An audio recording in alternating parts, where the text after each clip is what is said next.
আব্বু, সাবধানে যেও, কাজ শুরু করার সময় বিসমিল্লাহ বলতে ভুলো না কিন্তু। ইনশাআল্লাহ মা, আল্লাহর ওপর ভরসা রেখেই বের হচ্ছি। আহমেদ বনে কাঠ কাটতে যায়। সে কুড়াল তোলার আগে বলে, বিসমিল্লাহির রহমানির রাহিম। হঠাৎ সে ঝোপের আড়ালে একটি পুরনো ধাতব বাক্স খুঁজে পায়। বাক্সটি খুলে সে অবাক হয়ে যায়, সেখানে অনেকগুলো সোনার মুদ্রা। এত সম্পদ, এগুলো দিয়ে তো আমার সারা জীবনের অভাব দূর হয়ে যাবে। কিন্তু এগুলো তো আমার না, নিশ্চয়ই কেউ ভুল করে ফেলে গেছে। আহমেদ মুদ্রাগুলো নিয়ে বাড়ি না গিয়ে বনের পাশেই অপেক্ষা করতে থাকে যদি কেউ এটি খুঁজতে আসে।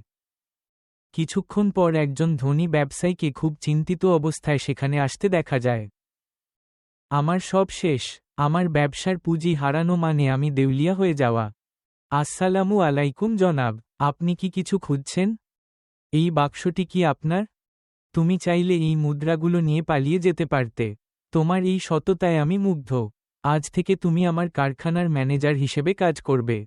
আলহামদুলিল্লাহ, আল্লাহর ওপর ভরসা আর বিসমিল্লার বরকতে আজ আমার সব অভাব দূর হল।